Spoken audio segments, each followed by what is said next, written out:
So many people think that performance matters in a job. You perform well, maybe you get a raise, you get a promotion. At the very least, you get to keep your job. Well, thousands of people realize that's not true. In fact, you can even get fired when you have good performance. Now, in the private sector, people are quick to say, well, this happens all the time. What's the big deal? Why are you making this such a big deal? Companies downsize. The profits aren't there. They have to lay off the workers. And that's true and that's logical. But do those companies lie and say it was your performance? Or do they say, hey, you're laid off because of restructuring? They're more than likely to say something like that. They don't say it's your performance when it is clearly not your performance. This is exactly what happened to tens of thousands of people in the federal government. They were told the number one reason on why we're letting you go is because your performance didn't make the cut. You have to go find a job somewhere else now because you were not performing to standard. When, upon further review, take an agency like the IRS, recently it was determined that 99.5% of their workforce that was let go had a fully successful or higher in their performance evaluation. So how did this happen? Well, it was the copy and paste technique rearing its ugly head again. And we have to ask ourselves, is this the most efficient way to send out a termination letter? Or is it lazy? There's a very thin line between efficiency and laziness. Now I get it. This is the year of efficiency. 2025 is when we're supposed to make the pivot and make the federal government so much more efficient. But what is efficiency? It's doing it smarter. It's doing it faster. What's being lazy? Being lazy is not doing it at all. What should have been done? I think every federal employee is entitled to have a termination letter that reflects reality, an individual one for that individual person. And if you're saying that's too much, HR can't manage all of that, the workload is crushing, we can't do it. Okay, I got it. How about this? At a bare minimum, just review it. Just review it to make sure there's no erroneous data within that termination letter. Make sure that it at least has the person's name and what it states is factual. Can we at least do that? I believe that these individuals that you're lying to, kicking to the curb, they are at least owed that. And on top of that, many agencies were saying, we didn't even think about it. We were just following guidance from OPM. OPM was the shining North Star, and we're just taking all directions from the tower. We're just following the leader at this point. And it was evident that was true. Take the IRS, for example. Again, they had to rehire people that they let go.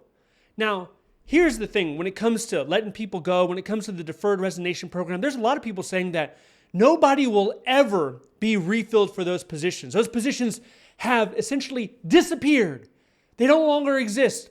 But as a supervisor, when you're supervising a team, you can be very creative on how you're divvying up responsibilities. So while that position might not exist, another position could come in and you can take that responsibility from that one position that no longer exists and you can share it with other members. And by doing this, you can backfill without it looking like you're backfilling, if that makes any sense. So it doesn't need to be a one-for-one. You can get creative with it. And agencies that need people, when individuals are being crushed by their workload, whether you're detailing out these positions, people are going to be backfilled into that office. Otherwise, the mission will not get done. I don't know why that's hard to understand. But let's take a step back. Let's look at performance reviews, right? Do they even matter? In my mind, there's two separate categories. There's your actual performance, and then there's what's typed up on the paper. And at times, there's this huge divide between the two. They're not even remotely similar. And it comes down to your supervisor. And we have to be honest and admit to ourselves that it's a subjective process. To evaluate somebody, I've evaluated dozens of people. It's a subjective process. Your subconscious bias creeps into what you think. And you can say, well, no, in our office, we have objective standards where you have to complete 4 to 5 reports per quarter. So if they did it, it's pass or fail. I don't care what your system is.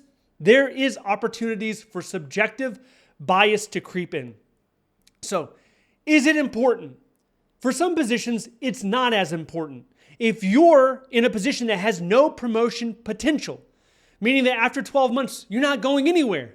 You're just going to get a step level and that's it. There's no GS grade promotion for you. Well, you could be there 10, 15, 20 years. And I don't care if you're getting, excellent, outstanding across the board, you're never going to get promoted unless you apply for your promotion. And then there's the grade inflation or the performance rating inflation. That's something that they're trying to get rid of right now. But you have so many people getting the top block in a lot of offices, it discourages people from even trying to go above and beyond in their job because what for? You got Bradley over here who's dragging along like a slug. He's like a snail and he's getting the same performance award you're getting, so why even bother? Now, we're going to see if that gets fixed. That's something that's been given a lot of attention recently. We don't know if it's going to get fixed or not. Now, how can performance ratings actually matter? How are they important? When are they important? Well, if you're in a position that does have a promotion ladder, then it becomes a lot more important. So if you're in a GS9 that goes to GS12 or maybe even GS13, and every 12 months you have an opportunity to get promoted, then it matters a whole lot. If you're in the NH grade, then it matters a whole lot. But overall, if you take a look at the last few decades, it hasn't played a huge factor in a lot of agencies, in a lot of offices. Now, what happened to these probationary workers? It's unfortunate, but I think it's a direct consequence when you go in there with the mindset of move fast and break things. In the private sector, that creates innovation. In the public sector, it's more than likely going to cause betrayal. And that's exactly what a lot of these IRS workers felt. And it's not just the IRS, it's a lot of agencies that had the same experience. When all they wanted to do was devote some of their life with the experience and the skills that they were able to attain in university and other jobs or even the military. They want to use that experience to benefit the American public. They came in, there was a vacancy, there was a job position that was created by Congress, and all they were doing was trying to apply themselves and do the right thing. Now, in addition to this, we have some other big changes occurring all across the federal workforce, and this includes administrative leave, probationary changes, and even your annual performance bonuses.